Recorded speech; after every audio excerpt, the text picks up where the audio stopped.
அனைவருக்கும் வணக்கம். Paramedical counselling இன்னைக்கு காலையில 10 மணில இருந்து தொடங்குது. இதுல யார் யாரெல்லாம் கலந்துக்கலாம், எப்படி சாய்ஸ் ஃபில்லிங் பண்றது, என்னென்னலாம் விவரங்கள் அப்படிங்கறத பத்தி இந்த வீடியோல நம்ம தெளிவா பார்க்க போறோம். ஏன்னா மாணவர்கள் எல்லாருமே ரொம்ப நாளா வெயிட் பண்ணிட்டு இருந்தாங்க. அதற்கான தேதிகள் இப்போ வெளியாயிருக்கு. இதுல வந்து டிஎன் மெடிக்கல் செலக்ஷன் அப்படிங்கிற வெப்சைட்ல போனீங்கன்னா எல்லாத்தையும் நீங்க தெளிவா பார்த்துக்கலாம். அதாவது இப்போ இதுல கொடுக்கப்பட்டிருக்கக்கூடிய விஷயம் என்னன்னா, அதாவது பாராமெடிக்கல் டிகிரி கோர்சஸுக்கான அந்த கவுன்சிலிங் வந்து இன்னையில இருந்து தொடங்குது. ஜென்ரல் கேட்டகிரி, ஸ்பெஷல் கேட்டகிரி, இதுல வந்து only for government seeds in government college. இந்த கவர்மெண்ட் சீட் இருக்கு பார்த்தீங்களா, கவர்மெண்ட் காலேஜ்ல அதற்கான கலந்தாய்வு வந்து இப்போ நடக்க போகுது. அதுல வந்து இன்னையில இருந்து, அதாவது 20/9/2024 காலையில 10 மணில இருந்து 25/9/2024 ஈவினிங் 5 மணி வரைக்கும் உங்களுக்கு ரிஜிஸ்ட்ரேஷன் பண்ணி பேமெண்ட் பண்ணி சாய்ஸ் ஃபில்லிங் பண்ணி சாய்ஸ் லாக் வரைக்கும் பண்ணணும். வேகமா போய் யாருமே சாய்ஸ் லாக் பண்ணிடாதீங்க, அப்புறம் எதுவுமே பண்ண முடியாது. இதுல யார் யாரெல்லாம் கலந்துக்க போறாங்க அப்படின்னு பாத்தீங்கன்னா, ரேங்க் அடிப்படையில ஒட்டு மொத்தமா 67,038 பேருக்கு ரேங்க் வந்திருந்தது. இதுல பாத்தீங்கன்னா 1வது ரேங்க்ல இருந்து, அதாவது ஜென்ரலா உங்களுக்கு வந்திருக்கும், 1வது ரேங்க்ல இருந்து 19,466 ரேங்க் வரைக்கும் இருக்கக்கூடிய மாணவர்கள் இதுல கலந்துக்க போறாங்க. கட் ஆஃப் அடிப்படையில 200 கட் ஆஃப்ல இருந்து 160 கட் ஆஃப் வரைக்கும் இருக்கக்கூடிய மாணவர்கள் கலந்துக்க போறாங்க. இதனுடைய ரிசல்ட் இந்த செப்டம்பர் 20ஆம் தேதியில இருந்து செப்டம்பர் 25ஆம் தேதி வரைக்கும் நீங்க சாய்ஸ் ஃபில்லிங்லாம் பண்ணிட்டீங்கன்னு வச்சுங்களேன், ரிஜிஸ்ட்ரேஷன் பண்ணி பேமெண்ட் பண்ணி சாய்ஸ் ஃபில்லிங் பண்ணிட்டீங்கன்னா அதற்கான ரிசல்ட் வந்து 27/9/2024 அன்னைக்கு வெளியாக போகுது. அதுக்கப்புறம் உங்களுக்கு அந்த ப்ரொவிஷனல் அலாட்மெண்ட் ஆர்டர், உங்களுக்கு அந்த சீட்டு கிடைச்சதுக்கு அப்புறம் ஒரு ப்ரொவிஷனல் அலாட்மெண்ட் ஆர்டர் வரும். அது வந்து 28/9/2024 அன்னைக்கு வரும். வந்த பிறகு அதை எடுத்துக்கிட்டு நீங்க வந்து பாத்தீங்கன்னா, அதாவது 4/10/2024 அடுத்த மாசம் செப்டம்பர் முடிஞ்சு அக்டோபர் 4ஆம் தேதி ஈவினிங் 5 மணிக்குள்ள உங்களுக்கு வந்து பாத்தீங்கன்னா நீங்க போய் அந்த கல்லூரியில ரிப்போர்ட் பண்ணணும்னு போட்டிருக்காங்க. இதுதான் இங்க கொடுத்துருக்கக்கூடிய தகவல். அதனால மாணவர்கள் நல்லா தெளிவா பாத்துக்கோங்க. 1வது ரேங்க்ல இருந்து 19,466 ரேங்க் வரைக்கும் ஜென்ரல் ரேங்க்ல நீங்க இருந்தீங்கன்னா இப்ப நீங்க கலந்துக்கலாம். இதுல வந்து ஆல் எலிஜிபிள் பிடபிள்யூ கேண்டிடேட்ஸ், அதுக்கப்புறம் வந்து எலிஜிபிள் சில்ட்ரன் எக்ஸ் சர்வீஸ்மேன்ல 1வது ரேங்க்ல இருந்து 19,466 ரேங்க் வரைக்கும் இருக்கக்கூடிய இந்த மாணவர்கள், அதாவது எக்ஸ் சர்வீஸ்மேன்ல இருக்கக்கூடிய மாணவர்களும் இதுல கலந்து கொள்ளலாம் அப்படின்னு கொடுத்துருக்கு. ஸோ இதுல இன்னும் சில இன்ஃபர்மேஷன்ஸ் கொடுத்துருக்காங்க. ஸோ அது என்னென்னு நான் படிக்கிறேன் பாருங்க. இணையதள வாயிலாக வந்து கலந்தாய்வில் பங்கு பெறுபவர்கள் அதற்கான செயல்முறை கட்டணமாக ரூபாய் 250 வங்கி பணம் செலுத்த வேண்டும் போட்டிருக்காங்க. அதாவது 250 ரூபா நீங்க அந்த வெப்சைட் ஓப்பன் ஆனோட 250 ரூபா பணம் கட்டணும்னு கொடுத்துருக்காங்க. உங்களுடைய பாஸ்வேர்டை யாருக்கிட்டையும் நீங்க ஷேர் பண்ணாதீங்கன்னு கொடுத்துருக்காங்க. அதே போல விண்ணப்பதாரர்கள் பட்டப்படிப்புக்கான இடங்கள் மற்றும் கல்லூரி தேர்வு செய்யும் போது கவனமுடன் இருக்க வேண்டும். நீங்க உங்களுடைய கல்லூரி, இப்ப நீங்க என்ன கோர்ஸ் நீங்க கொடுக்க போறீங்க, நீங்க வந்து நர்சிங்கா இல்ல பிஃபார்மா, என்ன நீங்க அதில் கொடுக்க போறீங்கிறத நீங்க நல்லா தெளிவா பார்த்துக்கணும்னு சொல்லியிருக்காங்க. மருத்துவம் சார்ந்த பட்டப்படிப்புக்கான இடங்கள் மற்றும் கல்லூரிகள் இணையதளத்தில் வெளியிடப்படும். ஆமா, வெளியிடப்பட்டிருக்கு. இது எல்லாமே நீங்க இதுல கொடுத்திருக்கப்படி எல்லாத்தையுமே இது பண்ணீங்க. இணையதள இணைப்பு பிழைப்புக்கு தேர்வுக்குழு பொறுப்பேற்காது.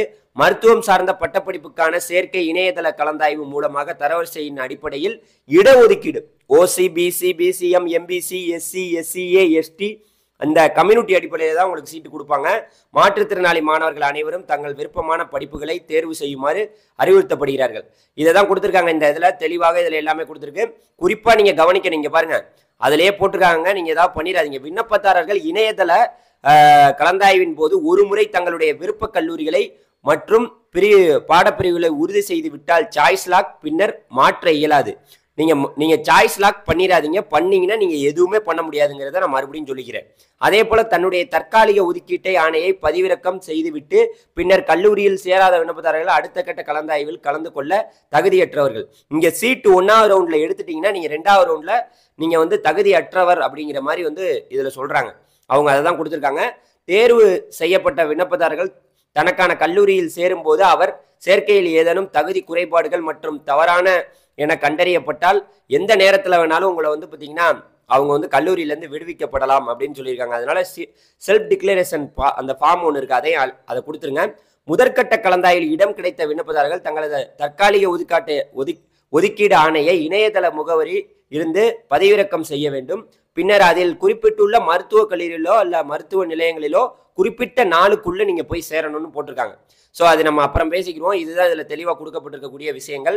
ஒதுக்கீடு பெற்ற விண்ணப்பதாரர்கள் தங்கள் அசல் சான்றிதழ் மற்றும் அவற்றின் நகல்கள் ஒதுக்கீடு பெற்ற கல்லூரியில் குறிப்பிட்ட நாளில் நேரடியாக சென்று சேர போட்டிருக்கு. குறித்த தேதி மற்றும் நேரத்தில் தேர்ந்தெடுக்கப்பட்ட கல்லூரியில் சேராவிட்டால் அவ்விண்ணப்பதாரின் சேர்க்கை வந்து பார்த்தீங்கன்னா முன்னறிவிப்பின்றி ரத்து செய்யப்படும்.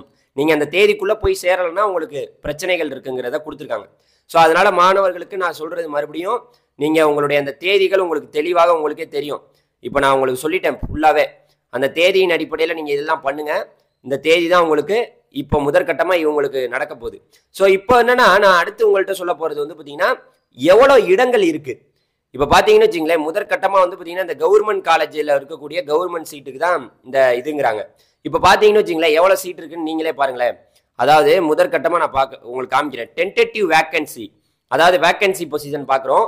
முதற்கட்டமாக பி ஃபார்முக்கு வந்து பார்த்தீங்கன்னா உங்களுக்கு 120 சீட் இருக்கு. 120 சீட் இருக்கு. OC, BC, BCM, MBC, SC, SCA, ST community மொத்தமாக டோட்டலாக எவ்வளோ சீட் இருக்குங்கிறதையும் இதில் போட்டிருக்காங்க. அதே போல் பிஎஸ்சி நர்சிங்க்கு வந்து பார்த்தீங்கன்னா மேலில் அதில் 35 சீட் இருக்கு. 35 சீட் இருக்கு. இதில் வந்து ஆறு காலேஜ் இருக்கு. 6 கவர்மெண்ட் காலேஜில் சீட் இருக்கு.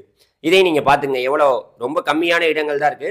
அதே போல் ஃபீமேல் பிஎஸ்சி நர்சிங் வந்து ஃபீமேல் கேண்டிடேட்ஸ்க்கு நிறைய சீட்டுமே இருக்கு. 315 சீட் இருக்கு. அதுவும் 6 காலேஜில் இருக்கு. ஸோ இது இல்லாமல் வந்து பார்த்தீங்கன்னா அடுத்து பிபிடி கோர்ஸுக்கு வந்து பார்த்தீங்கன்னா உங்களுக்கு பார்க்குறீங்களா 80 சீட் வந்து அவைலபிளாக இருக்கு. 3 காலேஜ் இருக்கு. 3 காலேஜில் வந்து 80 சீட் அவைலபிளாக இருக்கு. அதுக்கப்புறம் பிஎஸ்எல்பி வந்து பார்த்தீங்கன்னா பிஎஸ்எல்பிக்கு வந்து பார்த்தீங்கன்னா 25 சீட் இருக்கு. ஒரே ஒரு காலேஜ், மெட்ராஸ் மெடிக்கல் காலேஜ்லாம் சீட் இருக்கு. இதே நீங்கள் பார்த்துங்க. அடுத்த கட்டமாக வந்து பார்த்தீங்கன்னா உங்களுக்கு பிஎஸ்சி ரேடியோகிராஃபி, அதுக்கடுத்து இமேஜிங் டெக்னாலஜிக்கு வந்து பார்த்தீங்கன்னா டோட்டலாக எவ்வளோ சீட் இருக்குன்னு பார்த்துக்கலாம். மொத்தமாக இதுக்கு வந்து பார்த்தீங்கன்னா 21 காலேஜில் 320 சீட் வந்து அவைலபிளாக இருக்கு. அதே போல் அடுத்து வந்து பிஎஸ்சி ரேடியோகிராஃபி டெக்னாலஜியில் வந்து ஒரு 55 சீட், 5 காலேஜ் இருக்கு கவர்மெண்ட் காலேஜ். அதில் 5 காலேஜில் 55 சீட் இருக்கு. அதே போல் பிஎஸ்சி கார்டியோகிராஃபி டெக்னாலஜி இந்த மாதிரி 45 சீட் இதில் இருக்கு. அடுத்து பிஓடி வந்து பார்த்தீங்கன்னா 30 சீட் அவைலபிளாக இருக்கு. 2 காலேஜில் இருக்கு. அதுக்கப்புறம் பிஏ ஆப்டம் அப்படிங்கிற படிப்புக்கு வந்து 125 சீட் வந்து அவைலபிளாக இருக்கு. 8 காலேஜில் இருக்கு. அதே போல் அடுத்து வந்து பார்த்தீங்கன்னா பிஎஸ்சி மெடிக்கல் லேபரட்டரி, அதுக்கு வந்து பார்த்தீங்கன்னா ஒட்டு மொத்தமாக 260 சீட் இருக்கு 14 காலேஜில். அதுக்கப்புறம் இந்த பிடிஎஃப் வேணா நான் கீழே டிஸ்கிரிப்ஷனில் கொடுக்குறேன், நீங்கள் ஓப்பன் பண்ணி பார்க்கலாம். அடுத்து பிஎஸ்சி ஆப்ரேஷன் தியேட்டர் வந்து பார்த்தீங்கன்னா இதற்கான அனசிசி அந்த இதுக்கு வந்து 320 சீட் வந்து அவைலபிளாக இருக்குது 17 காலேஜில். அதுக்கப்புறம் பிஎஸ்சி கார்டியோ டெக்னாலஜிக்கு வந்து பார்த்தீங்கன்னா ஒட்டு மொத்தமாக உங்களுக்கு வந்து 172 சீட் இருக்குது 12 காலேஜில். அதுக்கப்புறம் வந்து பிஎஸ்சி கிரிட்டிக்கல் அண்டு கேர் டெக்னாலஜிக்கு வந்து பார்த்தீங்கன்னா 135 சீட் இருக்குது அவைலபிளாக. அதே போல் அடுத்து வந்து பார்த்தீங்கன்னா பிஎஸ்சி டயாலிசிஸ் டெக்னாலஜிக்கு வந்து பார்த்தீங்கன்னா அதுக்கு ஒட்டு மொத்தமாக 225 சீட் அவைலபிளாக இருக்குது 14 காலேஜில். அடுத்து வந்து பிஎஸ்சி பிசிசியன் அசிஸ்டண்ட்டுக்கு பாருங்களேன், ஒட்டு மொத்தமாக இதுக்கு ஒரு 241 சீட் வந்து இருக்கு 13 காலேஜில். அதுக்கப்புறம் BSc accident and emergency care technology இதுக்கு வந்து பார்த்தீங்கன்னா 230 சீட் அவைலபிளாக இருக்குது 12 காலேஜில். அதுக்கடுத்து வந்து பார்த்தீங்கன்னா பிஎஸ்சி தேசிய வெட்டரி தெரப்பி அப்படிங்கிற மாதிரி இருக்கு ஒரு படிப்பு. இந்த படிப்புக்கு வந்து பார்த்தீங்கன்னா மொத்தமாக 158 சீட்டு 10 காலேஜில் இருக்குது. பிஎஸ்சி கிளினிக்கல் நியூட்ரிஷன் கோர்சஸுக்கு வந்து 20 சீட் அவைலபிளாக இருக்குது ஒரு காலேஜில். அதுக்கப்புறம் ஒரே ஒரு கவர்மெண்ட் காலேஜ்.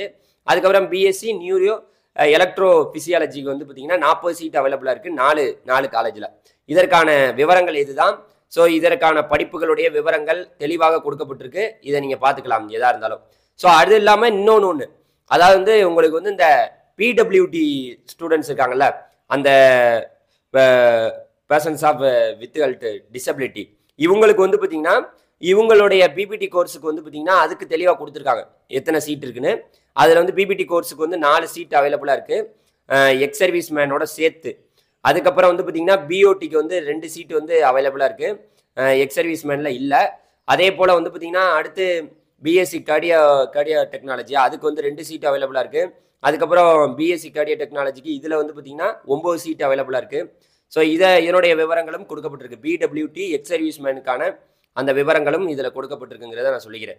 ஸோ அதனால் மாணவர்கள் உங்களுக்கான அந்த கலந்தாய்வுக்கான அந்த சாய்ஸ் ஃபில்லிங் வந்து ஓப்பன் ஆன பிறகு இந்த வெப்சைட்டில் தான் உங்களுக்கு ஓப்பன் பண்ணுவாங்க. அந்த அந்த சாய்ஸ் ஃபில்லிங் லிங்க் உங்களுக்கு ஓப்பன் ஆயிருச்சுன்னா நம்ம வந்து அதில் சாய்ஸ் ஃபில்லிங் பண்ணிக்கலாம் அப்படிங்கிறத நான் சொல்லிக்கிறேன். அதனால மறந்துடாம மாணவர்கள் ஒரு இதை கூட மிஸ் பண்ணிடாம கரெக்டான ஒரு வேலை கரெக்டான அந்த சாய்ஸை வந்து நீங்கள் வைக்கணும். ஸோ உங்களுக்கு தெளிவான வீடியோக்களை இப்போ நான் கொடுத்துட்டேன். அடுத்தடுத்த வீடியோக்களில் எப்படி சாய்ஸ் ஃபில்லிங் என்ன மாதிரி விவரங்கள்ங்கிறத வேறு அப்டேட் வந்தாலும் நான் உங்களுக்கு உடனுக்குடன் உங்களுக்கு தர்றேன். நன்றி, வணக்கம், தேங்க்யூ வெரி மச். அடுத்த வீடியோவில் சந்திக்கலாம். பாய் பாய் டிடிஜிஎஸ். தேங்க்யூ.